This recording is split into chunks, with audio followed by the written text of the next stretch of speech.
that was in your neighborhood, wasn't it? Weren't you Yeah, in Montevallo? yeah, down at the University of Montevallo, and lovely. adding the nursing program, that's such a big boost for that campus too. Big deal. Yeah, it's lovely. I would go there right now if you all would let me, but I have to stay here. We have work to do. We have work to do.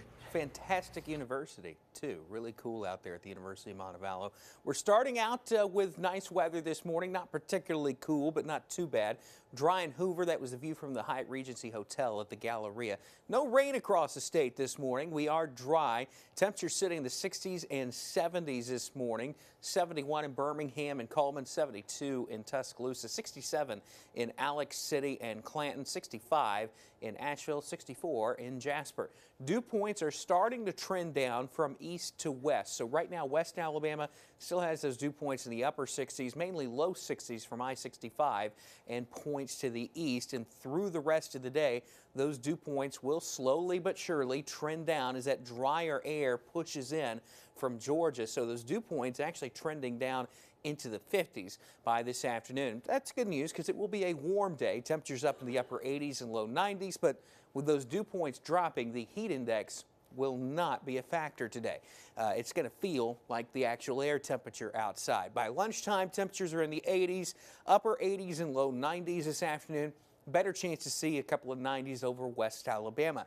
Now for football this evening, weather looking pretty good. Temperatures in the 80s at kickoff, 70s for the second half of the game. No rain and no weather issues through this evening for those high school football games. Dry air sticks around through the weekend, a little bit stickier into next week, but that humidity staying, I'd say, at least below average for this time of year. Temperatures in the low 90s this weekend, the warm-up beginning over the weekend, and next week it really ramps up with high pressure building in the upper levels of our atmosphere. That's going to lead to sinking air, and that means mainly dry weather and hot weather too. Now, that's going to mean that rain chances are very limited. I don't expect any meaningful rain over the next 7 days, and with drought conditions actually expanding across the state, we could see some additional drought development over the next 7 days, especially with how hot things will be getting underneath that high pressure. Highs in the upper 90s, maybe even a few triple-digit temperatures next week.